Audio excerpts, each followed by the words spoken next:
Hello, everybody, and welcome to another episode of Networking at Noon. I'm Tiffanie Kellog, your host today, and we are joined by Jenny from across the pond, Jenny from the UK. So super excited to have you with us today. Thank you so much. I'm so excited to be here. Thank you for having me on. Yeah. So tell us a little bit. I know you've got a couple of different things that you do. Tell us a little bit about who you are and what you do. Excellent. So my name's Jenny Henderson, and I run my own business called Chrysalis Business Support. But alongside that, I'm also a licensed trainer and coach with the Asentiv material. So just like Tiffanie over there in Asentiv Tampa, and what she does, I do that over here in the UK, predominantly around an area called Worcestershire, where you get the Worcester sauce. So Chrysalis I set up 10 years ago now. It was 10 years, which actually rather scarily, Tiffanie, I've been getting all the memories that you get on Facebook, and the first time that we met over in San Francisco, Wow. 10, 11 years ago when I came to Petaluma, and we met when I was doing my initial training, which was fabulous. But yeah, Chrysalis, I set Chrysalis up, and it's a metaphor for me, really. I've been extremely lucky in my life to have amazing mentors and peers who have given me lots of support, lots of coaching, lots of training that allowed me to break free out of my cocoon and allowed me to transform myself and obviously set up my own business. And when I was looking to set Chrysalis up, I wanted something that represented that. So something that I would be able to help business owners with my knowledge in sales and marketing, business development, lead generation, all of that type of knowledge that they could then transform themselves and break free out of their own cocoons to transform their businesses. Because I often found that when business owners set up their business, they were great at what they did. So they're great technicians, they know their own business, but they really didn't like the business development side. They really didn't. I don't do sales. I don't do marketing. I don't understand it. I don't know what I'm doing. And my goal was to help coach and educate them and train them that it's not so scary. And I wanted them to be able to break free out of that cocoon so that they could transform and have that knowledge and that information to transform their businesses. And when I was setting up Chrysalis, I was trying to think of a name. I was coming up with all sorts of things. It was my brother. My brother came up with the name. We were sat around the Sunday dinner table, and I was explaining what I wanted. Then a couple of days later, my brother sent me a message going, "Hey, what about Chrysalis?" And at the time, there was a company called Chrysalis Records, so a record company. They were going into administration. They'd been around for ages.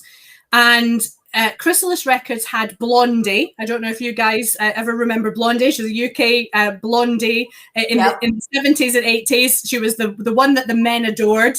And there was also a Scottish band called Runrig. Scottish band, amazing rock Scottish band. They used to sing in Gaelic and all sorts of bits and pieces. But both of those bands, my dad absolutely loved, and both of them were signed to Chrysalis Records. And my dad is really important to me in my life. He's the one that I've always looked up to. He's the one that's my mentor and the person that I've always admired in life. And when my brother said about Chrysalis, I went, it fits. It fits with me. It fits what I want to know about the breaking free, and the synergy with my dad, with Blondie and Runrig and the family just really worked. So that's what I do. I work with business owners to help them to understand the processes and the systems that go into business development. So that's twofold. That's looking at their business development strategies, also around customer relationship management. As you know, I love a good process flow. I love my CRM system. So I love looking at how do we automate everything and mapping that out into big process flows and then implementing that so that when business owners get busy, they don't have to switch off the marketing, because all too often people get busy, they ramp up the marketing, they get all these leads. It's amazing, things are going well, and they take their eye off the ball. They take their eye off the ball of actually what's coming next, and then they do the doing, they deliver the business, and then they go, oh, hang on a second, we need more leads now, and we've got to ramp it all the way back up again. It's like this roller coaster. It's like you do a lot of marketing, and we're doing all this marketing, and then we get all the clients, And so we don't have time to do marketing. And so we stop marketing to take care of the clients, but then we're not marketing, so we don't have any clients coming. And it's, I totally get you. It's like this roller coaster that people get on. That's it. I use an analogy of a hamster wheel. So I use the analogy, if a hamster jumps on his little hamster wheel, it takes a lot of effort to get the hamster wheel moving. Yeah. But once it's moving, it actually only takes a quick tip to keep it moving. But when he jumps off the hamster wheel, it will slow down and slow down and slow down. And then when he jumps back on, he's got to use all that effort to get back up and running. And what I want to do is be able to help business owners create those systems that they've got their hamster wheel moving so that they don't ever need to jump off. They just need to keep tipping it and keep it moving, even if they get busy somewhere else. So that this is always working for them in the background with the systems and the processes and everything that we can put in place without them having to take their eye off the ball. Gotcha. That's excellent. Yeah. Systems. It's one of those things. I'm not a huge fan of systems, but I love systems. You are good at it, though. I know you're very good at it. And you come up with some great ideas. And I love working with you when we can put those in place, because it does make it so much easier for us. You know, if we can engage with our customers, we can keep that little touch point going, and we're always at the forefront of their minds. But without having to do a lot of effort, we can get it all pre-planned, and we just keep that communication. And when it's ready for them in their buyer's journey, when they're ready to buy from us, we'll be at the forefront of their minds because we've kept those just consistent, but small touches going with them on a consistent basis. So can you share an example of a client that you've worked with recently? You know, tell us a little bit about the client and maybe what you've helped them being able to create. Absolutely. So a couple of clients, we've been looking at integration. So obviously with their websites, looking at creating a landing page for a free ebook. So we create the landing page with the ebook, with the form. When that form is completed, obviously they get sent to another landing page where the client can download that ebook. But in the background, that client is then getting pulled into the customer relationship management system, the CRM system, and tagged that they have downloaded that book. And from there, we can then also then email them and engage with them on the email basis. So we can send them an email that says, hey, thanks for downloading my book. Just to make sure you've got it, here's another link to it. And if there's anything else I can help with, then please get in touch.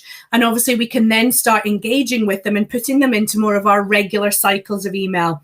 So we can then get them into our drip feed of communication on a monthly basis of our updates, special offers, what's coming up, and make sure that we're engaging with them in that way. So that's one example. Another example is looking at a process flow and obviously social media management and making sure that we can actually engage with our customers on a consistent basis and what that message looks like and putting that out there. Yeah, we got to stay in front of people if we want them to remember us, to think about us. That's it. Yeah, it's always just, getting that visibility out there. And then obviously, marketing has changed so much in the last number of years, whereas before we might be able to track where people had come from. We've got so many different tactics and so many different avenues that people could come to us from. That buyer, what we call the buyer's journey, by the time they get to us, they've already checked us out in so many different places. They've checked our website, they've looked on our LinkedIn profile, they've seen what social media we're doing. So by the time they might actually come to you, a lot of the buying decisions have already been done. And they're coming to you for a particular purpose. But how do we track what marketing was working nowadays? How do we know it was the Facebook ad? How do we know it was the website and the Google ads? It's very difficult now to track because you don't know where the initial entry point was, because people are watching you at all different opportunities. And it's about you making sure your presence is as good as it can be and as consistent as it can be in all of these different areas where we know your target market is hanging out. There's no point using any of these platforms if your target market isn't actually on that platform. So now I know target market's one of those like hot spots for you. It's one of those big things. Why is it so important for people to know their target market in your mind? Yeah, I mean, just that really, if you know your target market, if you can create an avatar of who your target market is, and you can figure out where are they going to be looking for my information? Are they going to be on Twitter? Are they going to be on LinkedIn? And if they're not on Twitter, there's no point you spending a lot of time and effort creating all this social media marketing on a platform they're just never going to see. Whereas if they are on LinkedIn, or, goodness gracious me, that they actually get handwritten paper, and we actually engage with them on a direct mail campaign, because they're of an age that actually they like to have something solid in their hands, and they can get a leaflet through the door, and that speaks to them. So by understanding your target market, you can be smarter with how you're engaging with them, because you want to be speaking to them where they're going to be hearing your message, not where they're not hanging out. There's no point creating lots of strategy and being a busy fool on areas where they're just not going to see your message. Yeah. My dad was an accountant growing up. That's one of the reasons my dad, I've always got him on my shoulder, because he's always going, where's the money being spent? What's the return on investment? So if you're spending money on some of these tactics, but you're not getting the return, it's because they're not there. So use the money better and go to where they are and hang out. Go and put your message where they're hanging out. Go and speak to them where they're hanging out. Yeah. And I know you're also with Asentiv, so go network where they're Absolutely. hanging out. Exactly. That's what I was going to say. So where are your target market networking? How can you get access to as many people in your target market when you're networking? Don't go to networking events where you're just not going to meet your target market or your referral partners or your power team people. Go and figure out who it is you need to find, and then create the strategy that allows you to find them and engage with them in that way. I always laugh when people are like, hey, Tiffanie, what do you think of this group? And I'm like, well, who's your target market? Who are your referral sources? And they're like, what does one have to do with the other? And I'm like, everything. I'm like, just because it's a great group for me doesn't mean it's to be a good group for you. If we've got a different target market, if we have different referral sources, it's interesting how people do that. And this is where people then go, yes, but networking doesn't work for me. I've been networking, it just doesn't work. Okay, well, let's rewind. How are you networking? Step. What did you do? Where were you networking? Who were you networking with? What was the message that you were giving out when you were networking? It's not that networking doesn't work. What you might have been doing wasn't working for that group. No one gave me referrals. Okay, so what did you do? So yeah, absolutely. So by knowing your target market and knowing then who has access to that target market, what other business professions are also looking for that target market, which complement but don't compete with you. So your symbiotic relationships in your power team, where are they networking, so that you can then start to create that strategy and make it work for you. And this isn't about a magic bullet of we go networking and miraculously everything's going to come. We have to create that strategy. We have to know what we're doing so that when we go out there, we can actually make it work for us, not that it's not working for them.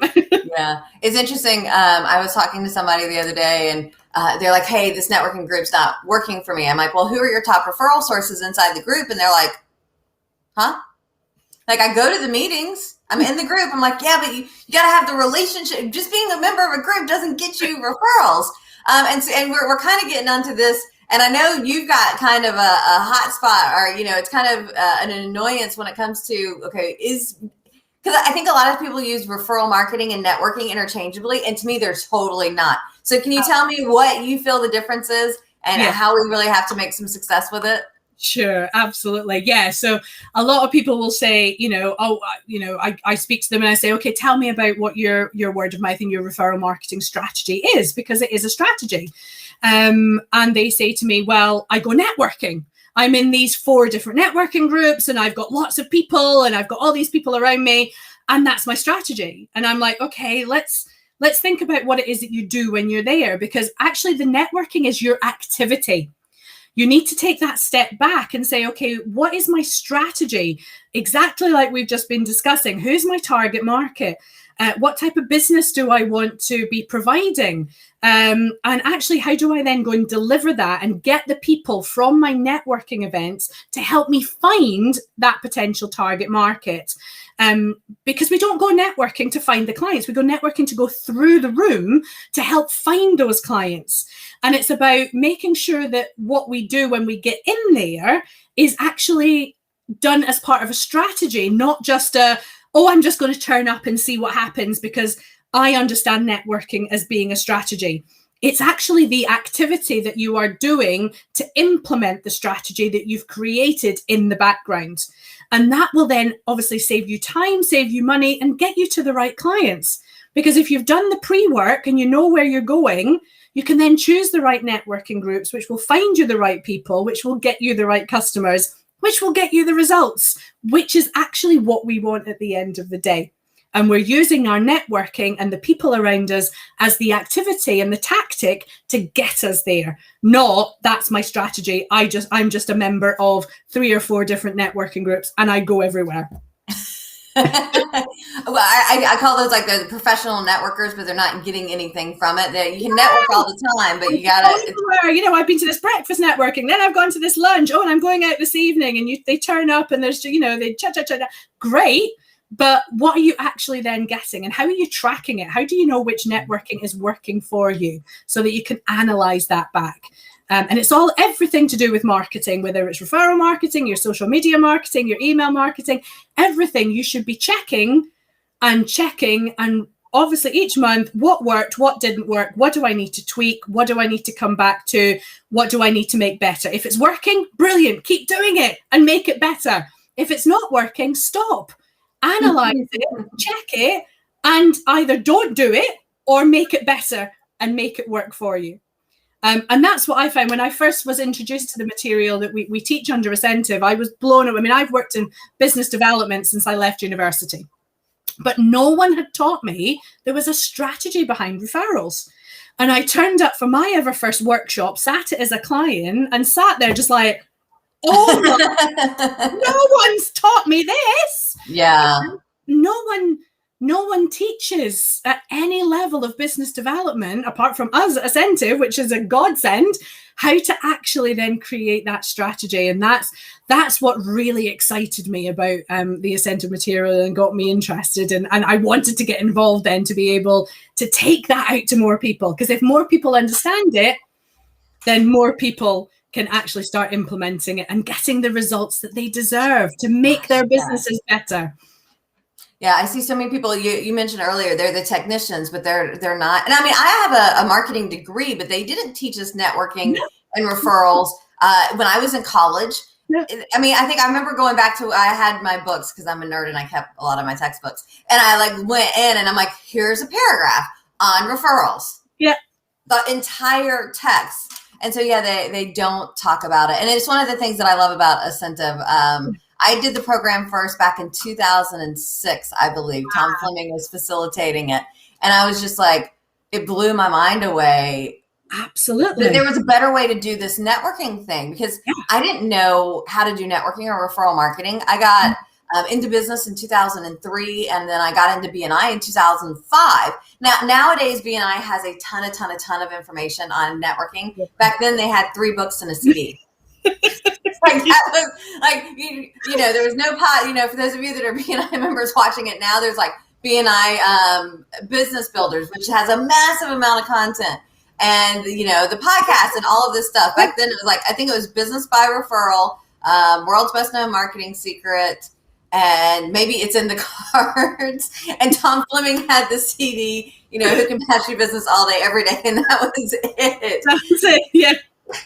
Yeah. But then I found Asentiv, and it's like, oh my gosh, there is such a better way of doing this networking and referral marketing thing. Absolutely. Or, when people talk about referrals and you say to people about referrals, they go, oh yes, well, I've got a client referral strategy. And so I've got a referral strategy because I ask my clients, and it's like, okay, that's great. But what about all the other sources of referrals? That's only 1 out of 8. What about the other 7? How are you maximizing the other 7? What are you doing to help with the other 7? There's 7 more. There's 7. You're only touching, a minuscule part of what you could actually be doing in terms of referrals, because people see referrals. Oh, I can ask my clients. I have a client referral strategy. And I'm just trying to think. I've got Dr. Paddy Lund was one of the books that I first read, Mobilizing Your Customer Sales Force. And again, great book, but just talked about how do you maximize your clients? How do you mobilize your sales force, which was basically his client base, and, fantastic tips and hints for business owners, but obviously missing another, critical element of areas that they could grow their business. Yeah. And to me, like, your referrals should be your good referral sources, but if they're your best referral sources, then you're missing out on, that massive, huge contact sphere relationships that could be helping you out. Yeah, absolutely. All right, so we've talked quite a bit about the work stuff, but I'm all about more money, more time, and more fun. So when we're not working, what is it that you like to do for fun? So for fun, I'm an avid reader. You will not see me without my Kindle. So anywhere I go, I've got my Kindle. So how many Kindles have you gone through? My books, I go through. But I mean, have you worn out a Kindle yet? Or are you still on your first? Yes, I've worn out. I'm on my second one. Okay, I'm on my third, so I was just curious if I was the only one. Second, although this one I think is creaking. There are things that's happening on it that I'm like, I'm not quite sure. But yes, I'd be ashamed to share what the books are that I read, because they are very much the just sit in the evening and just, let things wash over me. But yeah. What genre? Romantic military romance, Scottish romance, historical Scottish lords and ladies, and all sorts of bits and pieces. Do you know that you can actually go on Kindle and get their free books? So, like, I've got a page. It's free romance, like the top 300, the free top 100 free. I pay my Kindle Unlimited. I get my 10 free books at a time. So yeah, I keep downloading all of those ones. I love finding a series. So I love finding an author who does like a whole family, and it's, book 1 is about, Tom, and then book 2 is about Jonah, and then book 3. And so you can get through 6 different books all about the same family. So I love reading. I love those. I also do dragon boat racing. Okay, so for people not familiar with dragon boat racing, because I don't think I actually knew what dragon boat racing was till I met you, because I remember you were coming and doing some dragon boat racing. So tell people what that's all about. So dragon boat racing is a sport originated in China. Imagine a big, long canoe, so 20-foot long canoe. It's you sit side by side, 2 by 2. So there's 10 rows, 20 people in a boat. You have a drummer at the front. So somebody sits facing you with a big drum. There's a big dragon's head and a dragon's tail at the back. And you have somebody with a big stick who steers you down the course. And the drummer will drum in time to the stroke. And so everybody's paddling a bit like the Hawaii 5-0. So you're paddling forward, and you pick this boat up and you drive it forward. And we have different distances. So you either do a 200-meter sprint. So that's really, really fast stroke that you get down. You do a 500-meter, which is a little bit of a slower, because you've got to get your breath and you have to get that 500. Or we do 2,000 meters, which also involve turns. So that gets quite exciting, because you do 500-meter, turn round some boys, come back, turn round some boys. So when you've got 6 boats in a race and they're chasing you down and you get to a turn and you've got 3 boats going into the turn at the same time, you've got to be really careful about it. So I'm a member of Worcester Dragon Boat Racing Club. I'm also a member of the executive board of the British Dragon Boat Racing Association. So we are the national governing body for the sport in the UK. So we organise the races, the teams, the league, lots of different things, with over 1,000 members who take part in dragon boat racing in the UK. But around the world, it's one of the fastest, it's one of the biggest participative sports. And you can go anywhere where there's a body of water. You'll find a dragon boat. You'll find a dragon boat team. And actually in Tampa Bay, when I came over, which was 2011, we had the World Championships in Tampa Bay.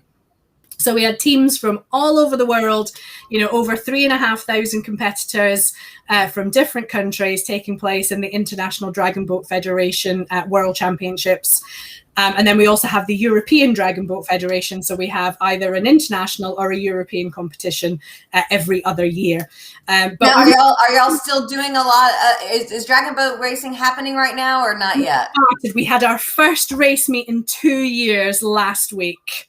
And everybody was so excited to be back together. So yeah, we've not been able to train or get on the water for 2 years. So we're just slowly getting back into it and getting people back on the water. And then we had our first race meet, and we've got our next one on the 19th of September, which is all of the UK teams coming together for a Midlands National Championship. So it's so exciting, and I can't wait to get back. And then my third hobby is singing. I love singing. I'm a member of a singing group, and we do lots of musical theatre shows. Our repertoire this year was 1980s, so it was all neon, Madonna, rah-rah skirts, all sorts of things. So I love a good wig. I love a good dressing up. So so there's lots of pictures of me in wigs and full makeup and costumes to go and do singing. And that's my stress relief. Singing's always been my stress relief since I was a child, either at choir, at school, or doing singing lessons, or being part of a group. I just, just being able just to go and not have to think about anything and just sing and just, perform is just great fun. And yeah, I have an absolute laugh doing that. I have an absolute, it's great fun. I've made some amazing friends. That's awesome. Voices Unlimited. So yes. So anybody in the UK looking for a good group for festivals or Voices Unlimited, look us up. That's where we need to go. There you go. Awesome. I think Brat said great. So that was when we were talking about dragon boat racing. So he's our friend from Asentiv in India. Yay, so glad to have you, Haley. So 2 questions for you as we begin to wrap up. Question number 1 is, one tip or one something you want to share with the viewing audience to maybe help them out. Like what would be one additional piece of advice you'd like to offer them? So one tip that I've got that I always say to people when they say to me, what CRM system should we use? What's our process flow look like? I always say to them, don't worry about the technology. Never worry about the technology. Write it on paper. Map it out. Get on from your head what you want to happen. So draw a flow chart of exactly what you want to happen with that process. So if you're starting with your lead generation, it's an ebook, landing page of an ebook. When that ebook is clicked, do this, do that. Write it down. Because when you actually physically see it and you view it on a piece of paper, you can analyze it and say, have I missed any steps out? Is there a way that I can improve this process? What happens if they don't download my book? What happens if they don't click on the link? How do I then re-engage with them? What if they've done that? So you can then actually map it out and you can see what you've been missing. And it's a bit like team building. If you've ever done the team building exercise that people say to you, how do you make a cup of tea? Or how do you make a cup of coffee? And people say, well, I get the kettle and I pour the coffee, I put the coffee in, I pour the kettle and I heat the kettle and I put it in. Like, well, when did the water go in the kettle? Was the water already in the kettle before you boiled it? How did you get that in? What steps did you miss out? And by actually putting it on paper, you can look and see what the steps are. From there, you can then decide how you're going to build that process. What systems do I need? What extra collateral do I need to actually put in place for all of this to work for me better? Because the worst thing you can do is start to build it and then go, oh God, I've missed out a step, and you need to undo everything that you've done. That just takes more time. So one of my tips, other than your target market and getting that strategy right, is if you're looking at anything that you're doing, write it down, map it out, get it all sorted on paper. Yeah. I think sometimes we're so technology driven that we forget about paper. Like I've got, so this is like my husband bought me this. And I'm like, why did you buy me this? And then I fell in love with it. You know how that goes, right? So it's a rocket book. Yeah. Have you heard of these? No. So you write on it, and I got like my little fun stickers here. Excellent. So it's like a little notebook, and you can write in it, but then you can like take, it's got an app, and it'll take the picture and it'll translate it. Excellent. And then you wipe it off. So you use a pen. So it's like one notebook. Yeah. But you're able to use it over and over and over again. And it doesn't always transcribe perfectly because I'm super messy in my writing. But yeah, I totally fell in love with the I'm a scribbler. I need to scribble. So my recent investment was this, my Remarkable. Which is amazing. So again, I can create as many notepads on here as I want. I can scribble. I've got my little pen. I can send that. I can email that to people and say, here's your process flow. Or I can save it and I can go back and look at it and do it. And yeah, it was a big investment recently, but oh my goodness, it has made a massive difference to being able to do. There's something about just having that pen and paper. Yeah, like sometimes I've got, I use those extra large sticky notes. Do you use those too? Yeah. They're like poster board size, but sometimes I'm like, I just need to put it in writing, or I've got, my whiteboard, and I'm like, sometimes you just need to write it and not electronically. That's it. And I know you had our good friend, Mr. Eddie Esposito on last week. And when again, it was about 6 years ago, I was down in New Orleans working out of his office and his house, and we filled his entire dining room with magic whiteboard, and we scribbled process flows all over that, and we're taking pictures. So yeah, it was just like, yes, get it out, get it down on because there's something about it, I think, that if you write it, it makes a difference as to what you do. And I don't know about you, my brain is too fast to be typing at the same level that my brain wants to scribble. So by scribbling and being able to do it, somehow it makes it stick more for me, and it makes it easier to then interpret what's going to happen and how I can look at things then visually. Yeah, and apparently when you're writing, writing, it actually activates like 10,000 different neurons in your brain, and typing is like 8. Yeah. I mean, it's like it's so crazy the difference it makes. And that's why I think kids should be taught how to write in cursive still. Because we're losing out on this technology, but that's just me. Tangent, sorry. So the last question I like to have is, what is your favorite brew? In honor of us brewing up some business, what would you say is your favorite brew? So anything that goes through the brewing process counts. Excellent. All right. So I love a good coffee, cappuccino, or a nice gingerbread latte when it gets into those colder months is always a good one. I love a good gin and tonic. We're very blessed over here. I did a gin tasting experience a couple of weeks back, made my own gin. We've got a gin distillery. So if anybody's ever in Worcester, or you guys want to come over to Worcester, we'll get a trip to Piston's Gin Distillery, and you can actually make your own gin. You put all your botanicals in it and brew your own gin and take it away. So it was amazing, and you get to taste gin all afternoon. It was amazing. That sounds like a perfect afternoon. Absolutely, it was a great afternoon, and I cannot forget being over here. And I know it's different for you guys, but cider is one of the biggest things over here. So I do love a good cider, but ours is a little bit more alcoholic than I think your cider is over. Yeah, the cider here, it's like 4 or 5%. It's very much a light. Yeah. We have farms, so apple farms. So near me, I'm near the countryside.